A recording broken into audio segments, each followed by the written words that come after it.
इस वक्त मैं गोवा में हूँ और हमारे साथ हैं एआईसीसी के जनरल सेक्रेटरी और गोवा के इंचार्ज दिनेश जी। सर, गोवा से कितनी उम्मीद है इस बार कांग्रेस को? नहीं, इस बार कांग्रेस का बहुत अच्छा एक रिज़ल्ट आने वाला है और कांग्रेस का गवर्नमेंट बनेगा और पूरी बहुमत से कांग्रेस का सरकार बनेगा। ये मुझे यकीन है और विश्वास है। सर, पिछला चुनाव अगर हम देखें तो तब भी सिंगल लार्जेस्ट पार्टी कांग्रेस थी, लेकिन कांग्रेस सरकार नहीं बना पाई। तो क्या कहीं कांग्रेस के मैनेजमेंट में कमी रह जाती है पिछले बार जो हमने देखा? देखिए, वो सब बात बहुत हो चुकी है। अभी लास्ट टाइम जो हमको 17 मिला था, 2-3 और मिल गए होते तो हमारा पूरा स्थिर सरकार बनने का मौका मिल रहा था। लेकिन आप देखा है कि बीजेपी कैसा राजनीति करता है पूरा देश में। उनका ना कुछ प्रिंसिपल्स है, ना कुछ मोरालिटी है। Most immoral party they are. So उनका ये एक प्रोग्राम है, गवर्नमेंट्स को गिराना, गवर्नमेंट को बनाना, एमएलएस को डिफेक्ट करना। उनका एक प्रोग्राम बन चुका है वो। So they are the most immoral politics they are doing. लेकिन इस बार लोग भी बीजेपी को रिजेक्ट करने के लिए इधर, क्योंकि थक के इधर लोग 10 साल का गवर्नमेंट बिल्कुल काम नहीं किया है और बहुत सारे इश्यूज़ है, लोकल इश्यूज़ बहुत सारे, एनवायरनमेंट के बारे में, करप्शन के बारे में, जॉब्स के बारे में, lot of issues. So Congress is the only alternative. तो ये लोगों को समझ में आ चुका है और कांग्रेस भी थोड़ा चेंज हो चुका है इधर।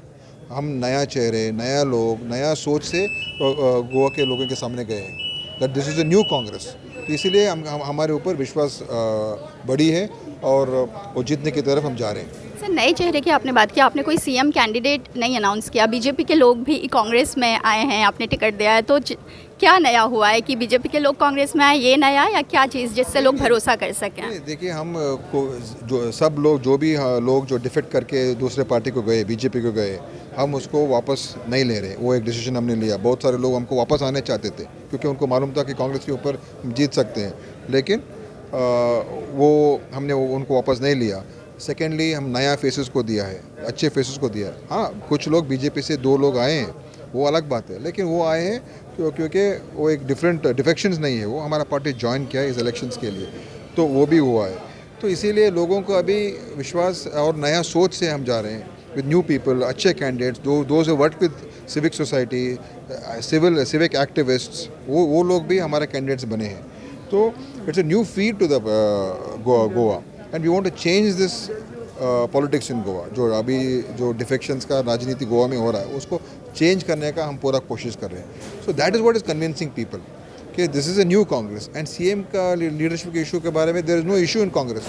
Everybody is working together, there is no dispute, no issue, और सब लोग अच्छा तरीके से काम कर रहे हैं। So it's not at all an issue who is going to be the CM. Sir, अगर लास्ट इलेक्शन की तरह नौबत आती है कि किसी को मेजोरिटी नहीं मिलती है, तो इस बार क्या कांग्रेस उस स्थिति से निपटने के लिए तैयार है? गोवा के लोग they want stable government. Goa के लोग एक स्थिर सरकार चाह रहे हैं।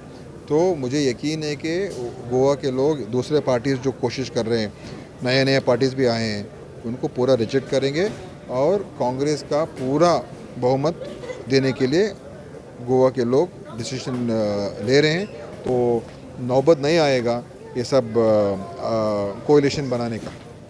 सर, अगर मैं इशू की बात करूं तो किसी एक इशू की, तो सबसे बड़ा इशू अभी गोवा के लिए क्या है?